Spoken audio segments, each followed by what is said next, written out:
औरत का फैसला।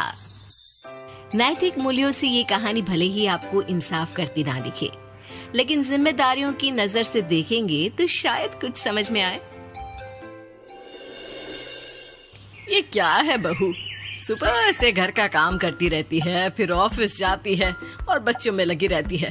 अरे ऑफिस क्यों नहीं छोड़ देती, या फिर घर के लिए कोई नौकरानी रख ले। कैसी बात कर रही है माँ? जानती तो है ना अभी इनके ऊपर कितना लोन है। थोड़ा ही सही मदद कर देती हूँ तो अच्छा लगता है, और अभी उनको मेरे पैसे की जरूरत भी तो है। सुधा चंदर को बचपन से प्यार करती थी। एक ही मोहल्ले में खेल कूद कर बड़े हुए दोनों। जहाँ सुधा संपन्न परिवार से थी तो वहीं चंदर का परिवार आर्थिक परेशानियों से जूझता ही रहा। लेकिन सुधा की जिद के आगे किसी की नहीं चली। सुधा, कल ऑफिस जल्दी जाना है और 2 दिन के लिए गुजरात ऑफिस के काम से भी जाना होगा।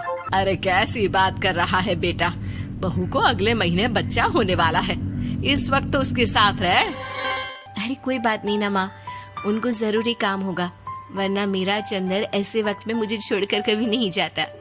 चंदर सुबह घर से निकलता तो आधी रात को घर में घुसता, वो भी शराब के नशे में। चंदर की माँ उसे खूब समझाती। अरे माँ, देख रही हो ना कितना कर्जा है सर पर, काम करना पड़ता है। दिन रात काम नहीं करूँगा तो घर कैसे चलेगा। अरे लेकिन बहू को भी तो देख लिया कर, इस हालत में भी घर का बाहर का सारा काम करती है। चंदर तो जैसे माँ की बात सुनकर भी अनसुना कर देता है। ऑफिस के बाद चंदर का फोन माँ के पास आता है। माँ, वो ऑफिस के काम से आज रात के लिए पास के शहर के ऑफिस जाना पड़ रहा है, कल सुबह आ जाऊंगा। सुधा रात को कमरे में सो रही होती है कि उसके पेट में दर्द होता है। सुधा चंदर को वीडियो कॉल करती है। इनको फोन कर लो, शायद कुछ आराम मिले। लेकिन 10 बार फोन करने पर भी वो सुधा का फोन नहीं उठाता। ऑफिस के काम से गए हैं, हो सकता है बिजी हो। कितनी मेहनत कर रहे हैं हम लोगों के लिए। सुधा सो तो जाती है, लेकिन अकेले उसे कमरे में डर लगता है। अगले रोज चंदर घर आता है, जहाँ सुधा ऑफिस जाने के लिए तैयार हो रही थी। तुम आज भी ऑफिस जाओगे? कल रात भर तो ड्यूटी की है, थक जाओगे, छुट्टी ले लो ना। अरे नहीं नहीं, कैसी बात कर रही हो, ये तो पॉसिबल ही नहीं है।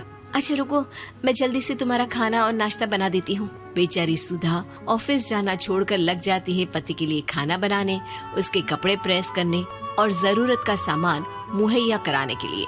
हो सके तो रात की ड्यूटी मत लिया करो ना, मुझे बहुत डर लगता है। अरे यार क्या है, तुम तो ऐसे बिहेव कर रही हो कि तुम ही अकेली हो जिसे बच्चा होने वाला है। इतने लोगों के पति जो काम के सिलसिले में बाहर होते हैं, उनका क्या? सुधा को चंदर के मुंह से ये बातें अजीब लगती है। अरे हुआ क्या है तुमको? पहले तो तुम मेरा कितना ख्याल रखते थे, मेरे पास रहते थे, मेरी दवा से लेकर खाने पीने तक का सारा ख्याल। और अब इस बार तो तुम एक दफा भी मेरे साथ डॉक्टर के पास नहीं आए, क्यों? अरे पागल हो गई हो क्या? पागल वाली बात कर रही हो। काम धंधा देखो या फिर तुम्हें लेकर टहलता फिरूं। और मुझे शुक्रवार की रात को काम से निकलना है, सोमवार आऊंगा। सुधा को समझ में नहीं आता कि क्यों अचानक से चंदर को फील्ड का काम मिल गया है। लेकिन एक दिन, सुधा, मैं और चंदर जरा एक रिश्तेदार के घर जा रहे हैं, तुम भी तैयार हो जाओ, घर में अकेली कैसी रहोगी। अरे नहीं नहीं, इस हालत में इसे लेकर जाना ठीक नहीं है। अरे लेकिन मैं ऑफिस भी तो जाती हूँ, फिर घर में अकेले। चंदर उसकी कोई बात नहीं सुनता। वो सीधा कार निकालकर माँ को लेकर चला जाता है। सुधा घर के काम में लग जाती है कि अचानक उसकी नजर चंदर के बैग पर पड़ती है, जिसमें एक कागज दिखाई देता है। इनकी कागज भी ना इधर उधर फैले होते हैं, एक भी खो जाएगा तो बवाल करेंगे। लेकिन जैसे ही सुधा वो कागज खोलकर देखती है तो वो सदमे में आ जाती है। दरअसल वो कागज नहीं, बल्कि चंदर और उसके ऑफिस में काम करने वाली लड़की चांदनी की गोवा की टिकट होती है। सुधा चंदर के बैग को खोलकर देखती है तो उसे होटल के बिल से लेकर महंगे गिफ्ट्स और दूसरे शहरों के टिकट मिलते हैं। सुधा को समझते देर नहीं लगती कि उसका पति किसी और लड़की के साथ है। चंदर के आने पर सुधा उससे बात करती है। अरे नहीं नहीं, ऐसा कुछ नहीं है, तुमको गलत फहमी हो गई है। लेकिन जब सुधा के सवाल तीखे हो जाते हैं तो चंदर को अपनी गलती माननी पड़ती है और वो सुधा से माफी मांग लेता है। सुधा फैसला कर लेती है कि वो चंदर को छोड़ देगी। बच्चे और सामान को लेकर वो घर से निकल ही रही होती है कि सास उसे रोकती है। कहाँ जाएगी बेटा, रुक जा। चंदर को सुधा का जाना खल नहीं रहा था। वो झूठे मुंह भी उसे रोकने की कोशिश ही नहीं कर रहा था। सुधा चंदर को देखती है और मायके चली जाती है। मायके में माँ कहती है, अरे आज से कैसे घर छोड़कर आ गई? कौन सा चंदर तुझे छोड़ रहा था? माफी तो मांग ली थी ना। देखो बेटा, बेटी डोली में जाती है और अर्थी में ही निकलती है। पर पापा, मेरा आत्मसम्मान, उसका क्या? आपने मुझे पढ़ाया लिखाया है, इस लायक बनाया कि मैं खुद का खर्चा उठा सकूं, बेटी को पढ़ा सकूं, एक अच्छा जीवन पाऊं। अरे लेकिन पति की जरूरत तो होती है ना सुधा दीदी, और अगर आपको नहीं है तो इस बच्ची का सोचो जो अपने पिता से इस कदर जुड़ी है। आने वाले बच्चे की सोचो जिसके आने से पहले ही आपने पिता का प्यार से दूर करने की सोच ली। सुधा फोन देखती है लेकिन चंदर का कोई कॉल नहीं होता।